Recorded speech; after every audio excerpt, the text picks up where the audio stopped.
आप गांजा का उपयोग स्वयं करते हैं और गांजा के नशा में आप कोई ना कोई भाषण देते हैं, गांजा के नशा में आप ऐसा फैसला लेते हैं कि मुख्यमंत्री को गद्दाफी जैसा व्यवहार करके इनको गद्दी से उतारा जाए। ये गद्दाफी से कम नहीं है, ये आतंकवादी टाइप के व्यक्ति हो गए हैं। और आपके चरित्र के विषय में तो पूरी दुनिया जान रही है किस चरित्र के व्यक्ति हैं। बिहार की जनता से हाथ जोड़कर आग्रह करेंगे, इस व्यक्ति को गद्दाफी जैसा आप लोग हाल करिए, गद्दी से उतारिए सब लोग मिलकर। एमपी, एमएलए, विधायक, पूर्व विधायक, पार्टी का जिलाध्यक्ष, सारे लोगों को आप नार्को टेस्ट कराइए, देखिए कितने लोग दारू पीते हैं, कितने लोग नहीं पीते हैं। मित्रों प्रणाम, मैं टूना जी पांडे, पूर्व एमएलसी सिवान बिहार। बहुत दिनों के बाद आप लोगों के सामने लाइव आने का मेन कारण यही रहा। आप देख रहे हैं बिहार में जहरीली शराब पीने से कितने लोगों का मौत हो गया और रोज ड्रामा चल रहा है विधानसभा में।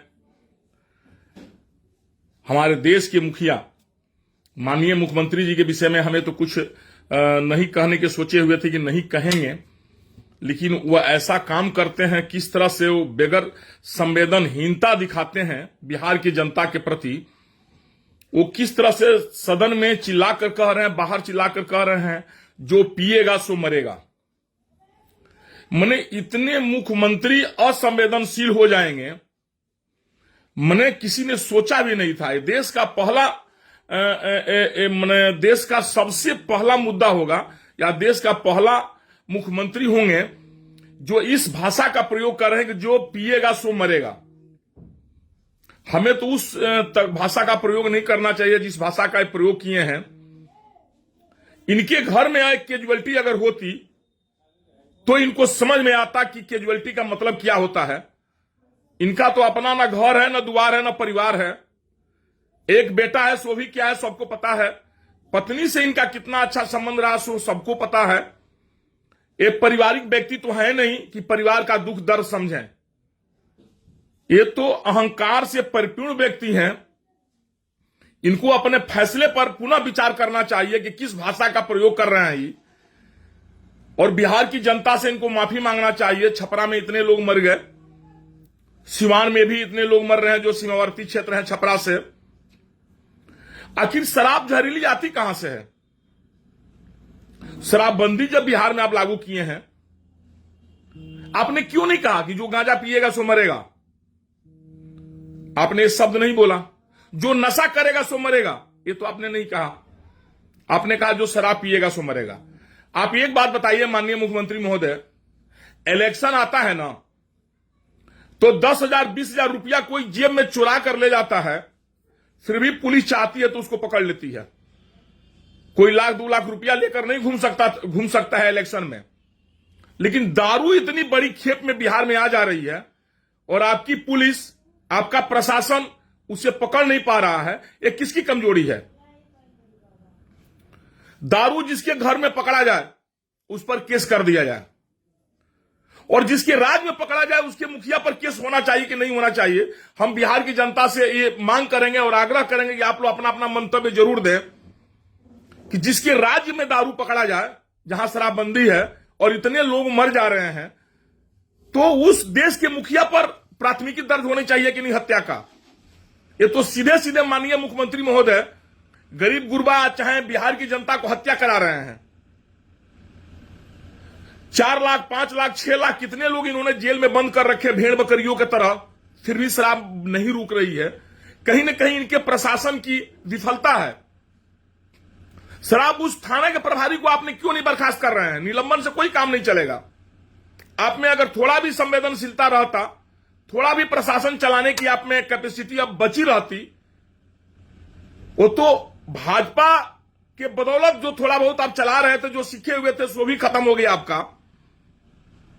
कम से कम आप अपने थाना प्रभारी, आप बताइए, जहां दारू पीकर चौकीदार मर जाता है, चौकीदार तो आप ही का है ना, जहां दारू पीकर चौकीदार मर जाता है, इसका मतलब क्या हुआ? थाना दारू बिकवा रही है, नीचे से ऊपर तक पैसा दे रही होगी, तभी ना दारू बिक रहा सर। तो आप थाना प्रभारी को बर्खास्त नहीं कर रहे हैं, निलंबन करने से कोई फर्क नहीं पड़ेगा। आप वहां के प्रशासन एसपी को बर्खास्त नहीं कर रहे हैं। आप अपनी नैतिक जिम्मेदारी लेते हुए आप इस्तीफा देने के लिए तैयार नहीं हैं। लगता है आपको जबरदस्ती गद्दी से बिहार की जनता आंदोलन करके उतारेगी, तब आप मानिएगा। आपको थोड़ा भी संवेदनशील नहीं है माननीय मुख्यमंत्री जी। हमें तो तरस आती है आपके जैसे लोगों पर। मैं तो बहुत दिन से आपके पक्ष में, विपक्ष में, या आपके नाम भी नहीं लेना चाहता था, लेकिन आप इस तरह से बयान देंगे विधानसभा में, विपक्षी नेताओं को तुम तड़ाक उतर जाएंगे। जैसा लगता है कि बिहार का राजा आप हैं। आपके जैसा निर्धन व्यक्ति, जो परिवार से निर्धन है, जो समाज से निर्धन है, जो जबान से निर्धन है, आपके पास है क्या अहंकार के अलावा? पिछले जन्म के सौभाग्यशाली हैं कि कभी आपको बीजेपी तो कभी आपको आरजेडी मुख्यमंत्री स्वीकार कर लेती है। ये पिछले जन्म की आपकी कमाई है। इस जन्म की जन्म जो आप कमाई की, अगले जन्म में आप नाली का कीड़ा बनकर जन्म लीजिएगा। जो आपकी प्रवृत्ति है, आप राजा का हैसियत के रूप में सदन में एक विपक्ष के नेता को किस तरह, किस भाषा में आप प्रयोग कर रहे हैं। आपको थोड़ी भी संवेदनशीलता नहीं है, बिहार की जनता के प्रति संवेदनशीलता नहीं है। आपने कहा कि औरतें आई और हमें कही, हमने दारूबंदी कर दिया, और बिहार में अब कितनी औरतें की मांग गुजर रही है, जितने बहन के भाइयों की कलाई सुनी हो रही है। मुख्यमंत्री जी, इसका जवाब कौन देगा? इसका जवाब कौन देगा? आप बताएं। आप कहते हैं कि औरतें आई, आपने बंद कर दिया। बहुत अच्छा किया आपने बंद कर दिया, हम लोग भी सपोर्ट किए थे, आपने बंद कर दिया। लेकिन जो अब जिन औरतों का मांग गुजर रहा है, उनका क्या फर्क पड़ता है? सो बताइए, उनकी क्या गलती है? उस पर आप क्या कार्रवाई कर रहे हैं? एक व्यक्ति अगर वो गलत किया, दारू पी रहा है, दारू बेच रहा है, उसको क्या करिएगा? गोदी में बैठाइएगा? आपने एक बार भी बयान नहीं दिया कि जो दारू बेच रहा है उसको फांसी पर हम लटकाएंगे। आपने कहा जो पिएगा वो मरेगा। धन्य है मुख्यमंत्री महोदय, श्रम तो आप नाम का चीज आपके पास है नहीं, दूर दूर तक नहीं है। हम तो तमाम बीजेपी के, आरजेडी के, चाहे तमाम वर्ग के नेताओं से आग्रह करेंगे, बिहार की पूरी जनता से आग्रह करेंगे कि ऐसे मुख्यमंत्री को, जिस तरह गद्दाफी को गद्दी से उतारा गया, उस तरह ऐसे माननीय बिहार के मुख्यमंत्री को गद्दाफी जैसा व्यवहार करके इनको गद्दी से उतारा जाए। ये गद्दाफी से कम नहीं है, ये आतंकवादी टाइप के व्यक्ति हो गए हैं। जिस तरह इनके पास असंवेदनशीलता है, तमाम 50-60 आदमी मर गए, उनकी औरतें की क्या बीत रही होगी, और ये संवेदनहीनता की प्रकाष्ठा पार कर गए हैं माननीय मुख्यमंत्री महोदय। आप घमंड से परिपूर्ण हैं और आपका घमंड टूटेगा, बिहार की जनता तोड़ेगी। आने दीजिए हम लोग को सक्रिय रूप में थोड़ा सा, फिर आपको हम लोग बताएंगे कैसे बिहार चलता है। आपको थोड़ा भी अपने आप में नहीं लग रहा कि आप क्या बात बोल रहे हैं, भाषण बोल रहे हैं। अब क्यों नहीं बोले कि जो दारू बेचेगा उसको फांसी पर लटकाएंगे? उड़ाऊ रिश्तेदार हलो जे दरुया बेचता ही थलो राउर। आपको घमंड है कि बीजेपी नहीं हमको सपोर्ट करता, आरजेडी करेगी, आरजेडी नहीं करेगी तो बीजेपी करेगी, ये आपको घमंड है। दोनों दलों में जैसा दिमाग बैठ जाएगा और बिहार की जनता बुझ गई है, आपको 73 से 43 पर ला दिया, अभी आपको अकील नहीं खुल रहा है। दारूबंदी के बाद ना आप आए 73 से 43। कहते थे झगड़ा हो रहा, करता था झंझट हो रहा है। हमें नहीं करेंगे आप दारू खोल दीजिए, आप बंद रखिए। अगर आप में मुख्यमंत्री महोदय, हम चुनौती दे रहे हैं आपको, हम चुनौती दे रहे हैं आपको, हमें आप गंभीरता से लेंगे, इतना छोटा नहीं समझेंगे टूना पांडे को। आप में अगर थोड़ा भी संवेदनशीलता है, आज दारू माफियाओं के प्रति अगर आप थोड़ा भी मतलब अपना एथी दिखाना चाहते हैं, प्रशासन है कड़ाई, आप कहते हैं ना जो पिएगा सो मर जाएगा। कल अपने एमपी, एमएलए, विधायक, पूर्व विधायक, पार्टी का जिलाध्यक्ष, सारे लोगों को आप नार्को टेस्ट कराइए, देखिए कितने लोग दारू पीते हैं, कितने लोग नहीं पीते हैं। है आप में हिम्मत क्या ये बात करने का? नहीं हिम्मत है माननीय मुख्यमंत्री महोदय। आप पिछले दरवाजे से मुख्यमंत्री बनने वाले हैं और आपके चरित्र के विषय में तो पूरी दुनिया जान रही है, किस चरित्र के व्यक्ति हैं। और इस चरित्र के व्यक्ति से यही आशा रखा जा सकता है किसी भाषा का प्रयोग करेंगे। आपके घर में अगर कोई कैजुअलिटी होता, कोई मरता, तो आपको समझ में आता कि एक परिवार के एक व्यक्ति को बिछड़ने का क्या दर्द होता है। अब जले पर नमक छिड़ रहे हैं माननीय मुख्यमंत्री महोदय। हमें आपके ऊपर उस कठोर भाषा का प्रयोग नहीं करना चाहिए। बिहार आपके माने अब क्या कहें, भाषा तो बहुत लूज टोक है, नहीं बोल पा रहे हैं। आपका जिम्मेदारी हो गया है बिहार की जनता आपके बंधुआ मजदूर हो गए हैं। बिहार की जनता से हाथ जोड़कर आग्रह करेंगे, इस व्यक्ति को गद्दाफी जैसा आप लोग हाल करिए, गद्दी से उतारिए सब लोग मिलकर के। धावा बोलिए मुख्यमंत्री निवास पर, हम सारे लोग आप लोगों के साथ रहेंगे। इसका अगुवाई करने वाला एक व्यक्ति चाहिए, या हमें आप कहिए, हम अगुवाई करते हैं। और भारत, स्वतंत्र भारत में ये पहला ऐसा असंवेदनशील मुख्यमंत्री है जो इस तरह की भाषा प्रयोग किए, और इनको हम लोग गद्दी से उतारेंगे। एक बार मुख्यमंत्री निवास पर हम लोग हमला बोलेंगे, कोई मीडिया, कोई प्रशासन, कोई कुछ नहीं कर पाएगा। सब लोग हम लोग को सपोर्ट करेगा, क्योंकि सब लोग इस व्यक्ति से त्रस्त हैं। इस व्यक्ति को जब तक हम लोग गद्दी से नहीं उतारेंगे, ये व्यक्ति इधर से उधर करता रहेगा। भाषा का इनके पास कोई भी नैतिक अधिकार नहीं है कि आप किस भाषा का प्रयोग कहां करते हैं। इनके पास कोई संवेदनशीलता नहीं है, असंवेदनशील मुख्यमंत्री बने हुए हैं। किस घमंड से बात बोल दिए, जिसके घर में इतने लोग उजड़ गए, जिसके छोटे छोटे बच्चे अनाथ हो गए, जिसकी पत्नियां बेवा हो गई, जिसके भाई अनाथ हो गए, जिसकी बहन अनाथ हो गई, उस परिवार के विषय में बोल रहे हैं जो पिएगा सो मरेगा। माननीय मुख्यमंत्री महोदय, हिम्मत है तो पहले अपना ही नार्को टेस्ट कराइए ना। शर्म और हिम्मत है आप में। अब बहुत ज्यादा नशाबंदी पर आप जोर दे रहे हैं। हकीकत बात है, नशाबंदी नहीं होनी चाहिए, स्वास्थ्य के लिए हानिकारक है। गांजा भी स्वास्थ्य के लिए हानिकारक होता है। आप जो भी सीवान बिहार में प्रतिबंधित नशा है, उसको आपके एमपी, एमएलए, विधायक, जिला अध्यक्ष और आप यूज किए हैं कि नहीं, आप इसका नार्को टेस्ट कराइए। कल आप ऐलान करिए बिहार की जनता के साथ कि हम नार्को टेस्ट अपना कराने चल रहे हैं, और सारे विधान मंडल दल के नेता और विधान परिषद दल के नेता चले हमारे साथ नार्को टेस्ट कराएं। तब हम लोग समझेंगे कि आप सच्चे रूप से एक अच्छे कार्यकर्ता के रूप में बिहार के अच्छे भविष्य के विषय में आप सोचते हैं। आप ऐसा कभी नहीं कर सकते हैं, क्योंकि आप स्वयं यूज करते हैं। हम आपको आरोप लगाते हैं इस बात को, आप गांजा का उपयोग स्वयं करते हैं, और गांजा के नशा में आप कोई ना कोई भाषण देते हैं। गांजा के नशा में आप ऐसा फैसला लेते हैं। आपके ऊपर बिहार में जितने जहरीली कांड से लोग मरे हैं, उसका केस, मुकदमा हत्या का आपके ऊपर चलना चाहिए। उस परिवार के लोगों से हम आग्रह करेंगे, और बिहार के तमाम समाजसेवी और तमाम बुद्धिजीवी नेताओं से मांग करेंगे, जो किसी दल के हों, किसी पार्टी के हों, कि आप लोग आगे आइए और हर परिवार से हत्या का एक मुकदमा 302 डाला जाए मुख्यमंत्री महोदय पर। मुख्यमंत्री महोदय को समझ में आ जाए कि जनता जब जागती है तो बड़े बड़े को तख्ता पलट जाता है। बड़े बड़े अभिमानी पुरुष घमंड उनको चकनाचूर जनता कर देती है। जनता में इतनी ताकत होती है। माननीय मुख्यमंत्री महोदय, आप अपनी आंख खोलिए और देखिए बिहार की जनता किस तरह कराह रही है।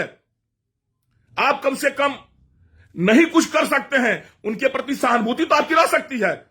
वहां का थाना प्रभारी आपका रिश्तेदार है, वहां का एसपी आपका रिश्तेदार है, क्यों नहीं आप बर्खास्त किए एसपी को और वहां का थाना प्रभारी को? बगैर एसपी, बगैर थाना प्रभारी, बगैर प्रशासन के दारू बिक सकता है कहीं? दारू उड़ कर आता है, ये कहीं ना कहीं से आता है। और जानते हैं, आप हमसे कहने वाले हैं कि हम क्षतिपूर्ति टूना जी आपको देंगे। बिहार के जितने बिजनेसमैन को आपने बर्बाद किया, सारा आह आपको पड़ेगा, और पड़ रहा है, ये आप जान जाइए। हम लोग दारू बेचते, ठेकेदारी करते थे, आप बेचते थे तो अपने मन से, आप लाइसेंस देते थे, आप नियम का हवाला देकर सारा पैसा हम लोग का हड़प लिए, सारा हम लोगों का डेथी बंद कर दिए। आप हम लोग पैसा वापस कर दिए रहते, आपको यही ना लगा कि हम लोग छोटे व्यक्ति आपसे नहीं लड़ पाएंगे। बिहार की जनता आपसे लड़ेगी और आपका वो हाल करेगी कि जो आने वाले 7 पीढ़ी के मुख्यमंत्री लोग याद रखेगा कि बिहार के जनता के साथ अभद्र व्यवहार करने का और अन्याय करने का सजा क्या होती है। और ये सजा आपको भुगतना पड़ेगा माननीय मुख्यमंत्री महोदय। और थोड़ा उम्र आने दीजिए, आपका जब अंतिम समय आएगा ना, किस तरह से आप ऊपर जाइएगा, अंतिम समय में आप एक एक पाप कीड़ा बनकर आपको काटेगा, एक एक पाप आपके शरीर में कीड़ा बनकर काटेगा। माननीय मुख्यमंत्री महोदय, आप इतने घमंड होकर के, कोई आदमी जब ऊपर जाता है उस परिवार के प्रति सबको सहानुभूति रहता है, सब लोग रोता है, सब लोग कहता है कि भाई वो चले गए, उसके परिवार का क्या होगा। आप कहते हैं जो पिएगा सो मरेगा, और जो बेचेगा सो आपके कोठी में बैठेगा, आपका गोदी में रहेगा। वो जो बेचेगा वो आपके गोदी में रहेगा। हम तो एक ही एग्जाम्पल दिए आपको, चुनाव जब आता है 1 लाख रुपया अगर आप जेब में लेकर चलते हैं, पुलिस तुरंत पकड़ लेती है। और इतनी बड़ी शराब की खेप बिहार में चली आ जा रही है, और आपके पुलिस प्रशासन को नहीं पता है, नहीं पता है पुलिस प्रशासन का। इतना गांजा का खेप आता है बिहार में, आपको नहीं पता है। गांजा प्रतिबंधित है। माननीय मुख्यमंत्री महोदय, हमें तो बहुत लोग कहता है, और आपको भी लगता होगा कि हम कुछ एथी बोल रहे हैं आपके प्रति। हमारे दिल टूटा है, एकदम जल रहा दिल। छपरा का जहरीली कांड दे करके, सिवान में जहरीली कांड दे करके हमारा रोजी रोटी आप नहीं देते हैं। लेकिन हम एक बिहार के निवासी हैं, बिहार के वासी हैं, जननेता रह चुके हैं, एमएलसी रह चुके हैं, अभी भी हम जनता की प्रतिनिधित्व करते हैं कि भाई हम जनता के प्रति आवाज उठाते हैं उनका। हमें बहुत दर्द है आपके इस भाषण से, इस भाषा से, जो भाषा आपने विधानसभा में प्रयोग किया, विजय कुमार सिन्हा जी के प्रति प्रयोग किया, और विजय कुमार सिन्हा जी के घर पर 108 पेटी अब दारू पकड़ा गया। सुनते हैं कि जो आपके खिलाफ उठाएगा उसका यही हाल आप करिएगा। ऊपर से डरिए माननीय मुख्यमंत्री महोदय, ऊपर वाले से डरिए, ऊपर वाले से डरिए। सोचिए कि पिछले जन्म में आप कौन सा पुण्य किए थे कि इस जन्म में इतना अच्छा आपको जिंदगी मिला, और क्यों इस जन्म में अपनी जिंदगी को आप पाप नर्क मिला रहे हैं। आप शराबबंदी लागू करिए, लेकिन जो शराब बेच रहे हैं, जो शराब ला रहे हैं, उनको आप फांसी पर लटकाइए अविलंब, तुरंत। और जिस जिला में, जिस थाना में शराब पकड़ी जा रही है, उस थाना प्रभारी को आप बर्खास्त करिए, वहां के चौकीदार को बर्खास्त करिए। जब आपका चौकीदार जहरीली दारू पीकर मर जाता है, आपको क्या लगता है प्रशासन आपसे ढीली हो गई है? प्रशासन का बागडोर आपके हाथ में नहीं है। आप उसी नेताओं को तंग कर रहे हैं जो आपको रास्ता दिखाने का काम करता है। मुख्यमंत्री महोदय, हमारी बात आपको कड़वा लग रही है, लेकिन बात हमारी सत्य है। आप सोइएगा तो अपने दिल पर हाथ रखकर सोचिएगा, टूना पांडे ने हमारे विषय में क्या कहा, कौन सा गलत कहा, कौन सा सही कहा। माननीय मुख्यमंत्री महोदय, हमें इतना छोटा आप समझने की कोशिश नहीं करेंगे। हमारे जैसे अगर 10 नौजवान बिहार में आगे आ जाएंगे ना, आपकी तख्ता हिल जाएगी। और इस बार हिलनी तय है, ये भी आप जान जाइए, क्योंकि इन लोगों का पाप, जो जहरीली शराब से मरे हैं लोग, उसका पाप आपको मिलेगा, आपको पाप पड़ेगा। हम उस परिवार से आग्रह करेंगे, आप थाना में चलिए, माननीय मुख्यमंत्री महोदय पर एफआईआर दर्ज करिए कि हत्या का दोषी यही है। आपका एक नियम लगाने के चलते इतने लोग मर गए, क्या नियम बनाने वाले पर कार्रवाई नहीं होनी चाहिए? आप जो चाहेंगे सो नियम बना दीजिएगा, ये अधिकार आपको है क्या? आप जो विधायक विधान परिषद, विधानसभा में पास करा करके मंत्रिमंडल में लागू कर दीजिएगा। उससे जो फायदा होगा उसका श्रेय आप लीजिएगा, लेकिन उस नियम से जो नुकसान होगा उसका श्रेय कौन लेगा? उसका श्रेय कौन लेगा? माननीय मुख्यमंत्री महोदय, आप कहते हैं शराब नहीं पीने से गली में झगड़ा झंझट अब परिवार में नहीं होता है, इसका श्रेय आप ले रहे हैं, अच्छी बात है। लेकिन जो लोग मर जा रहे हैं जहरीली शराब पी से, उसका श्रेय कौन लेगा? विपक्ष के लोग। उसका श्रेय तो आप ही को लेना है ना। अब विपक्ष लोग आवाज उठाता है तो कहते हैं कि आप ही लोग बिकवाते हैं। शर्म करो माननीय मुख्यमंत्री महोदय, शर्म कीजिए। आपको इस तरह से नीच भाषा नहीं प्रयोग करना चाहिए, आपको इतना असंवेदनशील नहीं होनी चाहिए। आप अपने व्यवहार में बदलाव लाइए और बिहार की गद्दी छोड़िए। किसी अच्छे नेता को आप गद्दी दीजिए जो बिहार की गद्दी चले, और आप असंवेदनशील भाषा का प्रयोग बंद करिए। और हम बिहार की सारी तमाम जनता से आग्रह करेंगे, हाथ जोड़ के निवेदन करेंगे कि टूना पांडे अपनी जान के परवाह किए बगैर आपके साथ कदम में कदम मिलाकर आगे चलने के लिए तैयार हैं। आप पटना कूच करें, एक समय निकाला जाए और पटना कूच करके मुख्यमंत्री निवास से मुख्यमंत्री जी को बाहर किया जाए, दिखाया जाए कि चलिए समाज में आप देखिए क्या इनके ऊपर बीत रही, आपके दारू माफिया के लोगों ने क्या जहरीली शराब बेच करके इन लोगों की घर का उजाड़ दिया? आपके पदाधिकारियों ने इनका घर उजाड़ दिया, आपके थाना प्रभारी एसपी ने इनका घर उजाड़ दिया। किस प्रकार के एक्साइज विभाग है? किस बात का पुलिस थाना है जब दारू आकर बिक जा रही है और आप कह रहे हैं कि जो पिएगा सो मरेगा और जो बेचेगा सो क्या करेगा? वो आपके गोदी में बैठेगा। चलिए माननीय मुख्यमंत्री महोदय, आपसे अनुरोध विनय करेंगे, निवेदन करेंगे, अपनी भाषा में संवेदनशीलता लाइए, असंवेदनशील नहीं बनिए। बिहार की जनता है, आपको गद्दी से उतारने में अब समय नहीं लगेगा, क्योंकि आप पाप का घड़ा भर गया है। और शिशुपाल भी एक समय था जिसका पाप का घड़ा भरा, तो अंतिम में उसका क्या गति हुआ सब जानता है। तो शिशुपाल जैसे आपका पाप का घड़ा भर गया है और बिहार की जनता आपको गद्दी पर से उतार कर फेंकेगी। और बिहार की जनता से आग्रह करेंगे कि आप लोग थाना में एफआईआर दर्ज करिए। नहीं थाना प्रभारी दर्ज करता है, अब हमें कहें, हम जन आंदोलन द्वारा वहां पर धरना प्रदर्शन भूख अनशन करेंगे। हमें अपनी जान की परवाह नहीं है। हमारे अगर एक जान नहीं रहने से अगर बिहार की लाखों करोड़ों की जान बच जाती है तो इससे बड़ी खुशी और क्या होगी। माननीय मुख्यमंत्री महोदय को सबक सिखाना है।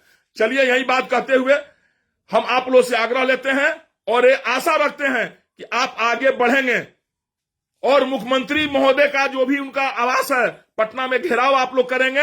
हम सबसे आगे रहेंगे आपके साथ और घेराव करके माननीय मुख्यमंत्री को हम लोग गद्दी से उतारें, तब जाकर के बिहार का कल्याण होगा। जय हिंद, जय भारत। और तमाम उस जनता उस परिवार के प्रति हमारी सहानुभूति है जिनके परिवार के लोगों ने इस अकाल मृत्यु में चले गए, इस जहरीली कांड के शिकार हो गए। असमय इस जहरीली कांड के चलते वो अपना घर द्वार छोड़ दिए। उन तमाम परिवारों के प्रति मेरा हार्दिक बहुत बहुत दुख भरा मैंने संवेदनशीलता है, बहुत बड़ा दर्द है हमें भी। उस परिवार के साथ हम हमेशा खड़े रहेंगे जिस परिवार के साथ ऐसी घटना करी हुई है। भगवान न करें और ऊपर वाले न करें कि ऐसी दर्दनाक घटना बिहार में या देश में कहीं और हो। बिहार में तो कहीं हो नहीं, इसके ऊपर हम लोग भी तत्पर होकर के आगे कार्रवाई करें। लेकिन हमें पता है कि आप और हम कितना भी आगे आएंगे, थाना प्रभारी चाहेगा दारू बिकता रहेगा, एसपी चाहेगा दारू बिकता रहेगा, प्रशासन हम लोग की बात सुनेगी नहीं, उल्टे हम ही लोग को जेल में डाल देगी आप लोग पकड़ करके। चलिए हम लोग ऊपर से दुआ करें और आप तमाम लोग इस दुख के घड़ी से बाहर निकलिए और उस माननीय मुख्यमंत्री महोदय को हम लोग गद्दी से उतारें, गद्दी से उतार कर बाहर फेंके पूरे बिहार से, तभी जाकर बिहार में सुख चैन मिलेगा। जय हिंद, जय भारत, प्रणाम, नमस्कार। अगर ये वीडियो पसंद आई और वह बिहार के राजनीति और बिहारियत से सरोकार रखेनी तो सब्सक्राइब बटन दबा के चैनल के सब्सक्राइब कर ली। ओजे एगो घंटी बा, ओकरा बटन दबा देला से कुल सटीक और मारक खबर रुआ मुफ्त में मिल जाई। अगर रुआ पत्रकारिता के हमनी के नया प्रयोग में सहयोग कर चाहतानी तो ज्वाइन बटन दबा दी। पेटीएम नंबर नोट कर ली 9386816816